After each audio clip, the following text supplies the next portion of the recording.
Bonjour à toutes et à tous, on se retrouve aujourd'hui pour une nouvelle vidéo et c'est la vidéo des sorties livresques du mois d'août. Les sorties qui me tentent, que je regarde, voilà. Je m'étais dit, c'est le mois d'août, ça va être cool, ça va me permettre un petit peu de faire descendre ma palle. Ça stagne, alors que je lis pas mal, ça stagne. Donc c'est bien qu'il y en a qui rentrent, peut-être pas autant qui sortent, mais... Donc je m'étais dit, bon, le mois d'août, ça va être cool. Que nenni, non, j'ai noté 15 sorties. Ouais, 15 sorties pour un mois d'août. Est-ce que les maisons d'édition et les auteurs partent en vacances? Dites-moi tout, hein? Quand est-ce que vous vous reposez? Ben, je vais vous montrer tout ça. Voilà, tout me tente, ça va être ça le problème. Allez, on y va. On commence le 2 août chez Black Ink Édition. Sortira Green Oak de Emma Landas et matez-moi cette magnifique couverture. Vous le savez, si vous suivez mes vidéos, j'ai tous les romans d'Emma Landas dans ma pile à lire. Je n'ai encore lu aucun. Je vais lire celui-ci, ça c'est certain, puisque je l'ai reçu en service presse. Je vais sans doute aussi lire pendant l'été. Peut-être, je ne sais pas, s'il y a 2 mois d'août pendant cet été, je ne sais pas, Goran, puisque c'est prévu. Mais donc là, on est dans la dernière sortie de Emma et il me tente vraiment beaucoup. Le résumé a l'air assez sympa et je trouve cette couve très réussie. Toujours le 2 août, mais cette fois-ci en auto-édition, sortira Valentin, le tome 3 de Sweet Summer de Marie Agi. C'est un tome que j'attends vraiment beaucoup. J'ai beaucoup aimé le tome 1 et le tome 2. Je vous ai fait une petite vidéo chronique, je vous la remettrai là en haut. C'est une lecture idéale pour l'été qui va vous faire voyager. C'est en tout cas été le cas pour moi avec le tome 1 et le tome 2 sur Marlon et Milan. Et Valentin, depuis le départ, m'intrigue beaucoup et du coup, j'ai vraiment hâte de lire ce roman, de découvrir son histoire et de repartir en vacances avec toute cette bande de copains. On passe au 3 août aux éditions Addictive, sortira Deep and Dark de Sophie S. Pierucci. Et là aussi, regardez-moi cette couverture très mystérieuse qui, moi, m'a attiré beaucoup. Le résumé a confirmé ce crush. Et comme vous le savez, je n'ai jamais lu Sophie S. Pierucci, mais j'ai écouté L'inconnu de l'ascenseur en vidéo. Je vous avais d'ailleurs fait une vidéo, je vous la remettrai là aussi en haut. J'avais adoré son histoire, adoré son univers. Et là, avec cette sortie, vraiment, on est dans quelque chose d'assez sombre entre... une jeune femme qui va blesser la personne qui est venue la tuer. Et alors là, moi je me dis, qu'est-ce que ça va donner? Mais j'ai vraiment hâte de me plonger là aussi dans cette histoire. On passe au 7 août, chez HarperCollins, sortira Electric Girl de Fleur Anna. Une histoire de Fleur Anna dans l'univers de la musique. Et pour une fois, je crois que si je ne me trompe pas, c'est une jeune femme qui est dans l'univers de la musique. Donc ça m'a l'air très sympa. J'adore la plume de Fleur. J'ai lu beaucoup de romans d'elle. J'ai lu Les Bottes Rouges. J'ai lu ce qu'elle avait écrit à 4 mains avec Jacinthe Nétouche. Et j'avais particulièrement aimé également sa saga Follow Me. Et du coup, je pense que je vais me laisser tenter par cette sortie. On reste au 7 août et cette fois-ci chez Addictive, sortira Immoral de Chloé Wilcox. Je l'avoue, le titre m'a un petit peu intriguée et j'ai donc lu le résumé. Et là, on est sur une histoire interdite entre un demi-frère et une demi-sœur. Et alors là, je me dis, je fonce. Je suis très intriguée de voir ce que peut donner cette histoire interdite. Et du coup, là aussi, je pense que je me laisserai tenter. On passe au 14 août, chez Hugo Romance, sortira À la dérive de Jane Devreau.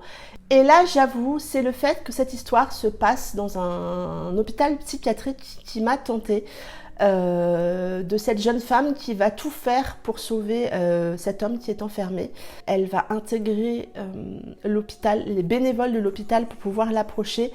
Et ça m'intrigue parce que Le dernier roman que j'ai lu dans un hôpital psychiatrique m'a complètement retourné la tête. Donc là, à voir.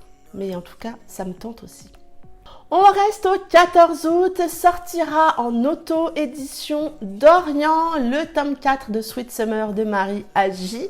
C'est le dernier tome de cette saga de 4 qui va vous emmener en vacances. Je vous le redis parce que je vous l'ai déjà dit tout à l'heure quand je vous parlais de Valentin, mais pour moi, c'est une lecture parfaite pour cet été. Si vous avez envie de vous évader, lisez Sweet Summer. Si vous avez envie de découvrir aussi des romances MM, que ça vous intrigue mais que vous ne savez pas si vous allez aimer, foncez parce que Marie, elle maîtrise parfaitement cet univers-là et je trouve que dans cette saga, tout est écrit avec justesse. Donc voilà, vous savez que Marie Agi est pour moi un gros coup de cœur de cette année et Sweet Summer est une très belle saga. On passe au 19 août, chez Aramo Éditions, sortira Derrière le masque de Licora L. Licora L, c'est l'auteur qui a écrit L'envie de vivre, que j'avais lu l'année dernière et que j'avais bien aimé. Là, on est dans une histoire d'un jeune homme à qui tout réussit et qui était la tête d'une entreprise et qui va devenir aveugle. Et du coup, ben voilà, c'est qu'est-ce qui se passe pour ce personnage au charisme fort et qui devient aveugle. Là aussi, l'histoire est tentante. La plume de Licora L est une plume moderne, donc moi j'avais bien aimé et du coup j'ai noté cette sortie. On passe au 20 août, sortira Malédiction, le tome 1 de la duologie, si je ne me trompe pas, Harper Jones de Blandine P. Martin en auto-édition. Blandine P. Martin est en train de nous écrire une histoire dans un univers fantastique. Vous savez que ça n'est pas forcément mon univers de prédilection, mais pour Blandine, je vais vraiment me plonger dans cette histoire parce que j'ai envie de me laisser emporter. Sa plume, ça le fait toujours avec moi et je me dis pourquoi ça ne le ferait pas dans un univers fantastique. C'est une année, je ferai le bilan 2019, mais c'est une année qui me sort un petit peu de mes sentiers battus par rapport justement au fantastique entre Blandine et les auteurs dont je tairai le nom pour l'instant, mais qui m'embarquent dans leur histoire en bêta lecture dans un univers fantastique. Voilà, je suis toute chamboulée, toute ribouledinguée, comme dirait Mamie Lee, mais ça le fait. Jusque-là, ça le fait. Donc, il n'y a pas de raison qu'avec Blandine, ça ne le fasse pas. On est là encore dans une couverture vraiment très réussie. Blandine a des doigts en or, que ce soit pour réaliser ses couvertures ou écrire ses histoires. On passe au 21 août, chez Milady, sortira le tome 13 de Charlotte Davidson. Ce tome 13, c'est 13 tombes de malheur de Darridan Jones. Je ne suis pas du tout à jour sur cette saga, mais je note à chaque fois les sorties parce que j'ai dû lire les 2 premiers tomes, donc autant vous dire que je suis bien en retard, mais j'avais bien aimé, donc je note toujours. Voilà, faut choisir, hein. Des fois c'est un petit peu compliqué et Charlotte, elle passe pas toujours en premier. On passe au 23 août, en auto-édition, sortira le tome 2 de la duologie OPEX. Ce tome 2 s'appelle Une vie à partager de Julie Christol. J'ai eu la chance de recevoir le tome 1 et le tome 2 en service presse. Vous verrez ça dans ma vidéo Book Haul. On est là dans une romance dans l'univers militaire. Comme vous le savez, si vous avez regardé une de mes dernières vidéos, j'ai beaucoup aimé la plume de Julie Christol dans le tome 1 de la saga Exception. Je vous remettrai un petit rappel là-haut. Et du coup, j'ai envie de voir ce que ça donne dans un autre univers que cette mafia russe. Et je me dis qu'une romance dans le milieu militaire peut être parfait. Du coup, ben voilà, j'ai noté cette sortie pour le 23 août. On passe au 24 août, chez Milady, sortira le tome 7 des Hades Hangmen, la loi du plus fort de Tilly Cole. Les Hades, est-ce qu'on les présente? Vous savez que c'est une saga biker que j'aime beaucoup, assez sombre. Je crois que j'ai un tome de retard. Mais voilà. Ah, les Hades, enfin, Si vous avez regardé ma vidéo top 10 de mes bikers chouchous, vous savez que beaucoup de Hadesen Men sont dans ce top 10. Et voilà quoi, cet univers est maîtrisé à la perfection et moi ça me va vraiment très très bien. J'aime beaucoup cette saga de Tilly Cole. On passe au 26 août, chez Black Ink Edition sortira Gary de Ange Edmond et regardez-moi cette couverture. Quand je l'ai vue arriver, je me suis dit, ça y est, je suis amoureuse. Voilà, je suis amoureuse de la couverture d'un livre. Est-ce que je suis bonne à enfermer? Dites-moi tout.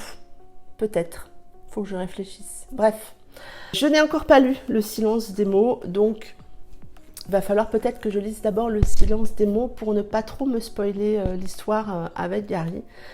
Mais regardez-moi cette couverture. Et la dernière sortie que j'ai notée, c'est au 30 août aux éditions Panthéon, que je ne connais pas.